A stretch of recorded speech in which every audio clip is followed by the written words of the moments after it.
Who is God and what God is not? Asato ma sadgamaya, tamaso ma jyotirgamaya, murtyor ma amritamgamaya. This Upanishad hymn from Brihadaranyakam is timeless. It means, lead me to truth from untruth. Lead me to light from darkness. Lead me from death to immortality. My dear brethren, my name is Francis Xavier from Chennai. Of late, I deeply thought and raised a pertinent question in my heart, whether God is one or many. My innermost being told me there is only one God. It sounds fine, but in reality, people believe in a myriad of gods or deities. In such a religious pluralism, how am I to know unequivocally that I worship the one true God beyond all ambiguity? My humble attempt here is to address the search for truth. The aim and scope of this explicative and deductive thought process is to establish and single out the one true God from all other deities which are not divine. Before entering into this troublesome and controversial topic, I wish to say that whatever is shared here is based on fully verifiable truth and facts and logical conclusion drawn from them. It is based on quotes taken from the Puranas and Vedas of Hinduism. It is based on what is happening around us in everyday life that can be verified by anyone. And so it is neither hearsay nor fictitious imagination, nor deceptive arguments, nor gross fallacies. Nevertheless, this message will be fully hated by all Hindus. It will be branded as blasphemous, spiteful, hateful, awful, and offensive. But I feel there should be someone who can express unmitigated truths and facts about the hidden and not much known side of Hinduism, not due to hatred or malice, but out of love. Let me explain this in a simple way. For many centuries, people believed that the earth is flat. They could not accept that the earth is spherical in shape. This is due to ignorance of reality. In the same way, when Galileo said that the earth revolves around the sun, people became hostile and rejected him and his findings. He was reprimanded and punished. To put it in today's context and language, when Galileo Galilei said could be branded as the hate speech, spiteful, awful, and offensive. Nevertheless, what he said was true. Or let me give you another example.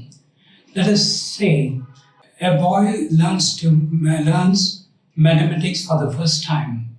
In his examination, he wrote 5 plus 5 is 12. Now, why did he write 12? Because in the heart of hearts he believed that the 12 was the right answer, though he was wrong. But the teacher has got the moral obligation to correct the erring student. Suppose the teacher did not correct the student will keep on doing the same mistake. And so, it is necessary for the teacher to correct the students. When ignorance of truth is the cause of errors, people are not guilty and cannot be censured. They are not in the wrong as long as the truth is unknown to them. But if they still persist adamantly in the wrong, even after sufficient explanations, they are guilty of rejecting truth and deserve correction. Now I come to the subject matter of this message. Hindus believe in the heart of our hearts that the deities they worship are divine beings, which is not true. Now, why do I say this? On what basis I say this?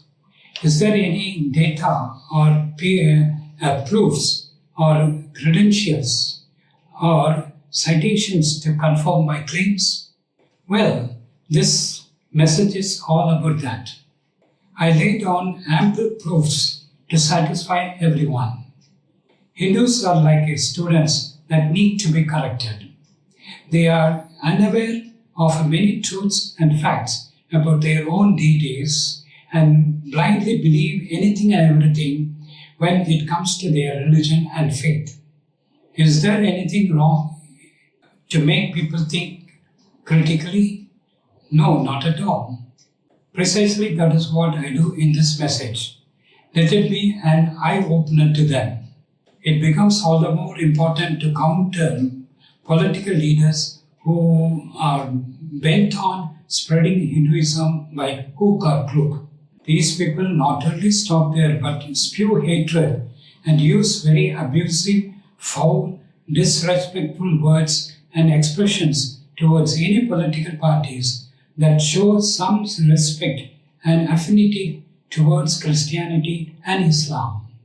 In such perilous backdrop, it becomes necessary to bring out this message, to point out how wrong these Hindu leaders are.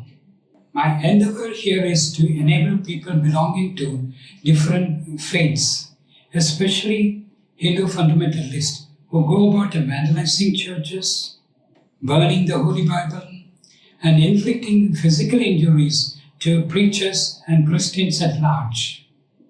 To those who catch hold of pastors and force them to chant Hindu slogans. To those who enter a church and start chanting Hindu slogans. To those who force Christians to renounce their faith. And to those who forbid any Christians to practice and propagate their faith publicly and in a peaceful and amicable way. To any politicians who threaten Christians in any form, falsely accusing them that they are converting people to Christianity. To those who are bent on making India a Hindu nation. And to Modi ji, who claims to be an avatar of some deity, to reflect deeply on what is shared here and draw a conclusion by themselves and take a decisive stand for the one true God. This opinion was written and recorded to refute all Hindu fundamentalists and not for regular and peaceful Hindus who love Jesus and Christianity. See, just one example I want to give you.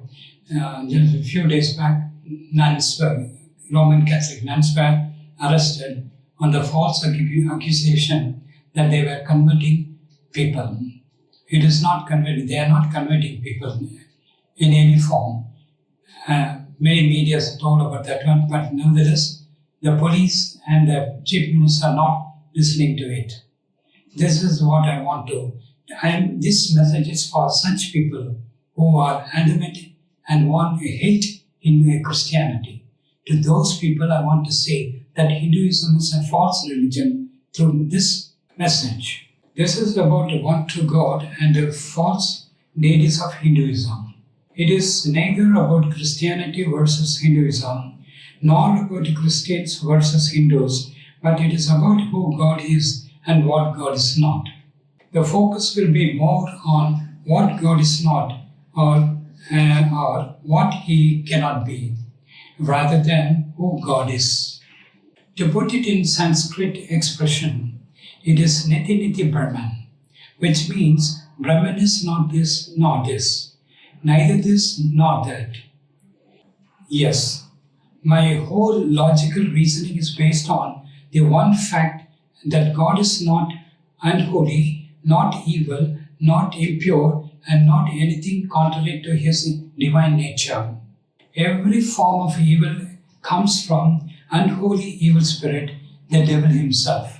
I'm not here to defend Christians in any way, because most of the Christians are as ignorant and wrong as any other people belonging to any other religion.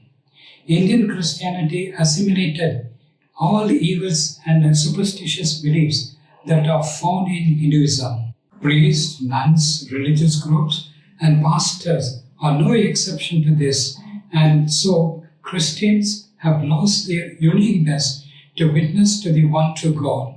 And so, in no way, present-day Christians are different from people belonging to any other religion regarding this. My endeavor is to make people think critically and objectively to know who God is and what God is not. I pursue this inquiry into four different methods of analysis that will ultimately lead to recognize the one true God.